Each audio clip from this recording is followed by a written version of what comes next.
We're here today for Waipa District Library's Heritage Month, and today we're visiting the Regent Theatre to talk to Allan Webb. Allan was awarded a Queen's Service Medal in 2014 for services to the film industry.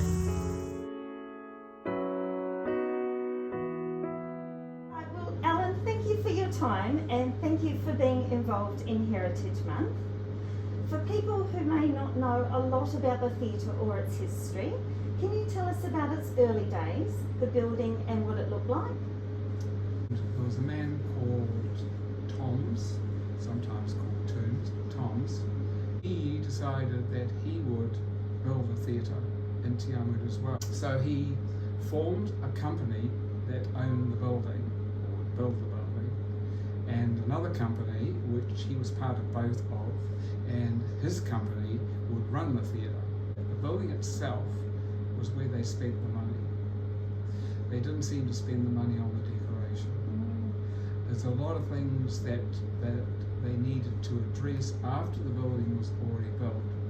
For instance, the neon vertical sign was put in a year later, which is now an icon. It was a Regent right from the word go. So it was run by Toms. They decided that after television came in, this is the operating company that he had, the theatre was losing money and he broke the lease. The Empire had all the main films by then because the film companies had stopped supply, and after 10 months they wanted to get out of their lease. So I happen to know the older one of the two. I was running a theatre in Tiara at that stage, and I happened to be there in the school holidays, and he was passing through. So, Allan, we're closing the theatre, we've gone broke, the film companies won't supply us with film. If you want it, it's yours. So a few weeks later, I had the theatre. So this was in January 1974. Correct. What were the biggest changes that have been made since then? Well, from that point, I'd taken over a theatre that was totally run down, and that had been losing for about 11 years altogether. The presentation was appalling, the projectors kept on breaking down, the sound kept on breaking down, you name it, it was ghastly. What turned things around? The first thing we did was move the screen forward. The alterations took over a year. And reseated the whole place, refloored it, new carpet, new drapes, a new curtain, new heating system, cooling system. Well, virtually everything was new, and we ended up putting a confectionery bar in as well. As time was going on, I realised that if I didn't own the building, I was going to keep on spending money on it. They would reap the benefit of it, and the rent actually increased because of this. I bought the building in 1979, so it was 5 years later I had the building. Going back to when we took over, I was running old films and double features, films that I had screened 3 months beforehand. If they did any business, I'd put it on for another 3 months, and so on. Anyway, when I came from school, during lunchtime, if I wasn't on duty, then I'd come and check the mail and that sort of thing.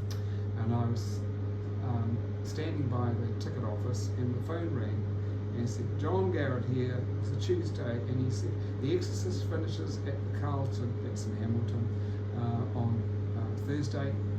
You started on Friday. He said, "There's a lot of meat left in it. They had to take it off to put in another film." And he said, "We're sending down the materials," that's the trailer and the posters, today. And he said, hello, are you there?" I said, "Just a moment, I'm just getting up off the floor." And that was our first break. And The Exorcist did very, very well. And from then on, things started to improve. The film started to improve. I started to get more films. And as a result, that's why I decided that it answers the question that you asked, why I decided to do something with the theatre. So I decided to do something with it, make it look good, and we reopened, although we closed on a Thursday and opened on a Friday, with Towering Inferno, which Columbia Warner had held back to give us the opening. It was full every night except for Monday, and that had 190 people anyway, but every other night was full, 300 people. And the matinee couldn't fit them in. That was 300 people, they had a queue waiting to get in. So from then on, things picked up. Yeah. And it was all good until that little black box came out. So Tikawiti was the first they got rid of, and then Pukekohe, and then Taranui. And I had to do something here. So as I had seats from Tikawiti and heating system from Tikawiti and recording system, and I had projector and so on and so on, I decided to build the second screen. And without that, I think we would have ended up closing, but we had a lot of trouble trying to get people to understand that there were two theatres here. So that actually kept it going, but it still got very, very hairy. And the Embassy Theatre had closed in Hamilton because there were 3 operating, and then the Regent closed in Hamilton. So Hamilton had 1 theatre, Carlton with 750 seats, and we had 2 theatres here. So we were getting films that they couldn't screen in Hamilton, so people from Hamilton started coming over. So that more or less set us up.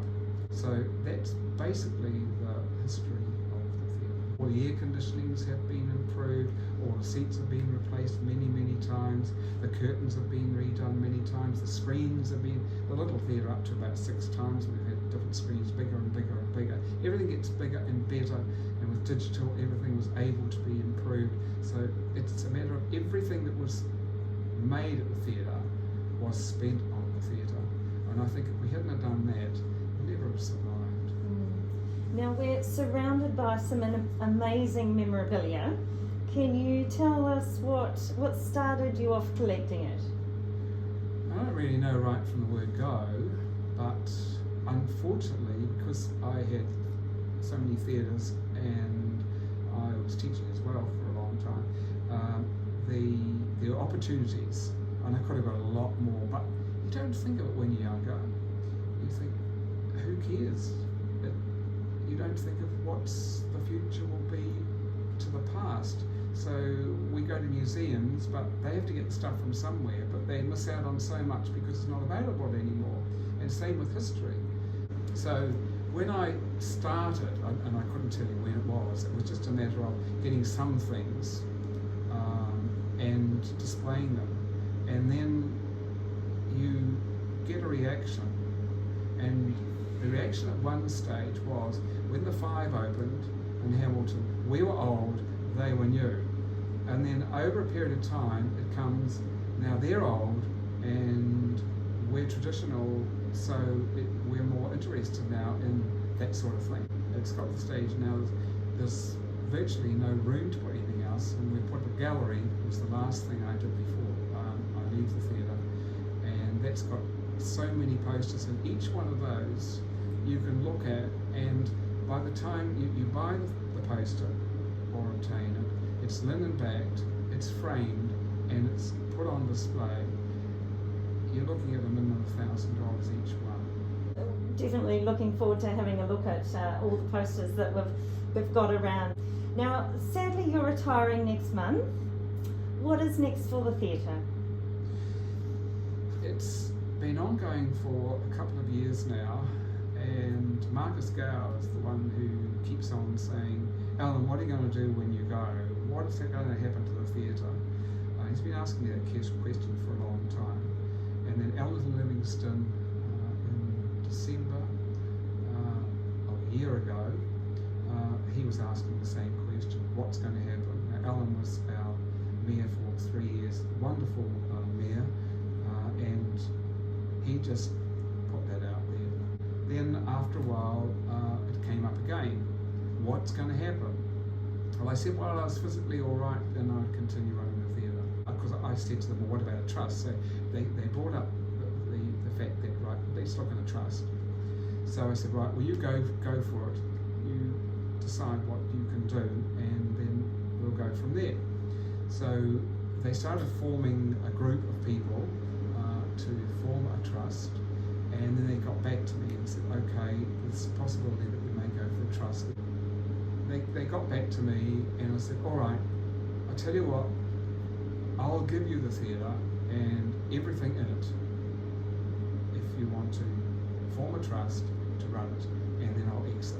So I've bequeathed the theatre and everything in it to the trust so that it stays open. That was the aim. The trust will take over on the 1st of April. It would be lovely to see it continue as a going concern. But right now, Allan, I'm really looking forward to having a look around. Thank you. You're most welcome.